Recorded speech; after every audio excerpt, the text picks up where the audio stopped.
Hello and नमस्कार। मैं वैशाली गोगे आप सभी का स्वागत करती हूं हमारे चैनल पर। दोस्तों, कोरोना महामारी इस वक्त हर किसी के लिए सरदर्द बनी हुई है और उसी सरदर्द की दवा मिल गई है और लोगों को वो दवा दी भी जा रही है।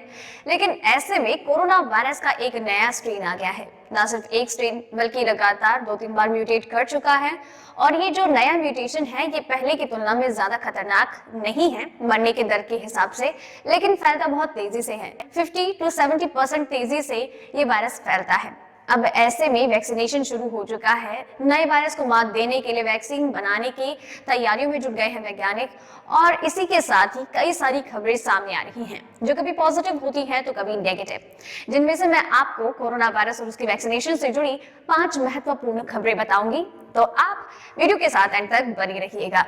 अब चलिए शुरुआत करते हैं आज की टॉप 5 खबरों की।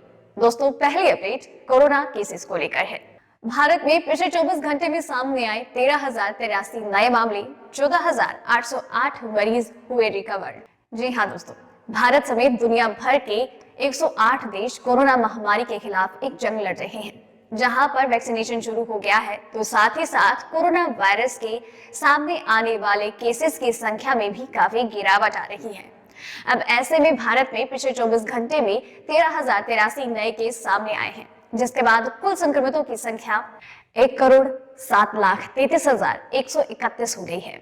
तो वहीं पिछले 24 घंटे में 14,808 मरीज इस वायरस से रिकवर भी हुए हैं और रिकवरी रेट की बात की जाए तो 101 करोड़ से ज्यादा मरीज इस वायरस को मात देकर अपने घर लौट चुके हैं। तो वहीं अभी तक 1,54,147 लोगों की कोरोना वायरस की वजह से जान जा चुकी है। मृत्यु दर भारत में 1.44% है, तो वही रिकवरी रेट 96.96% है और इस वक्त एक्टिव कोरोना केसेस की बात की जाए तो उनकी संख्या 1,69,824 है। अब चलिए दूसरी अपडेट की बात करते हैं। कोरोना वैक्सीन की दूसरी डोज लगने के बाद ही होगी एंटीबॉडी की जांच। कोरोना की वैक्सीन लगने के बाद शरीर में कोरोना वायरस को हराने के लिए एंटीबॉडीज बन जाएगी, जो कि कोरोना वायरस को मात देने के लिए काफी होगी। लेकिन ये एंटीबॉडीज बनेंगी तब जब दोनों वैक्सीन की डोज लग जाएगी और पहली वैक्सीन लगने के 28 दिन के बाद ही दूसरी डोज लगनी अनिवार्य होती है और इसके बाद जब दूसरी डोज लग जाएगी तभी एंटीबॉडीज की जांच की जाएगी। पहले चरण में सरकारी और निजी अस्पतालों के 18,901 कर्मियों को कोरोना की वैक्सीन लगवाई जाएगी। 16 जनवरी यानी कि वैक्सीनेशन के पहले दिन 391 कर्मियों को कोरोना की वैक्सीन लगाई गई थी। इसके बाद यानी कि 28 दिन के बाद 15 फरवरी को इसकी दूसरी डोज लगाई जाएगी और जैसे ही वैक्सीनेशन की दूसरी डोज पूरी होगी तो 14 दिन के बाद उन कर्मियों के शरीर में एंटीबॉडीज बनने की प्रक्रिया शुरू हो जाएगी। अब ऐसे में एक एक्सपर्ट ने कहा है कि वैक्सीनेशन के बाद यानी दोनों डोज मिलने के बाद जब एंटीबॉडीज बन जाएगी तो उनमें से कुछ ही कर्मियों के शरीर में एंटीबॉडीज की जांच की जाएगी कि कितनी एंटीबॉडीज उनके शरीर में निर्मित हुई है कोरोना वायरस को मात देने के लिए। तीसरी अपडेट, फरवरी के पहले हफ्ते से लगेगा फ्रंटलाइन वर्कर्स को टीका।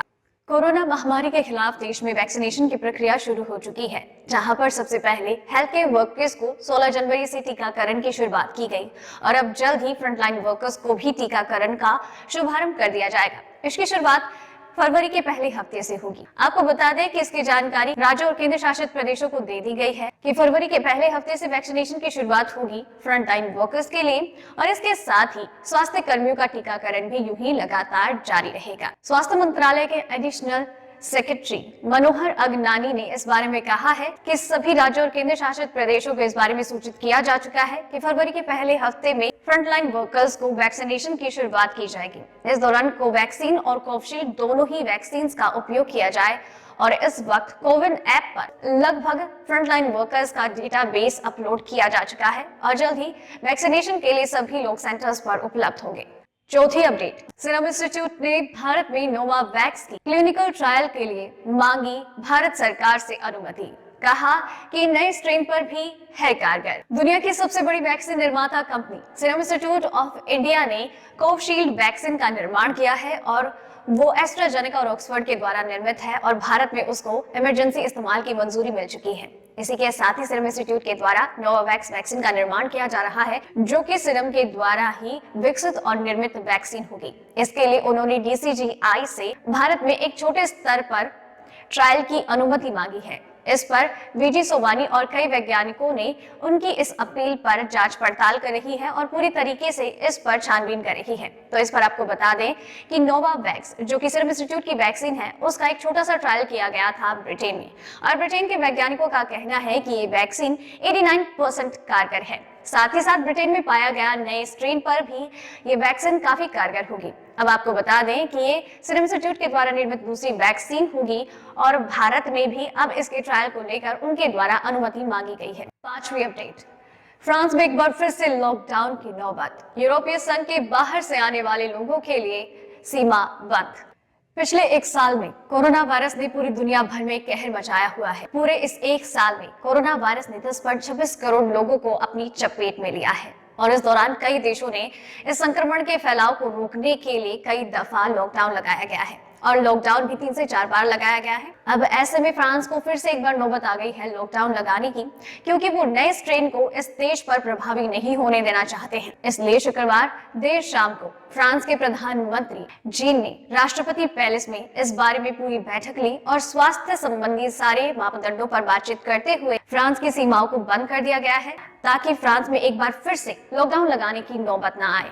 तो दोस्तों, ये थी आज की टॉप 5 खबरें। उम्मीद करती हूँ आपको पसंद आई होगी और आपके लिए इसी तरीके से हर बार हर रोज रात 8 बजे कोरोना वायरस और उसकी वैक्सीनेशन से जुड़ी 5 महत्वपूर्ण खबरें लेकर आती रहूंगी।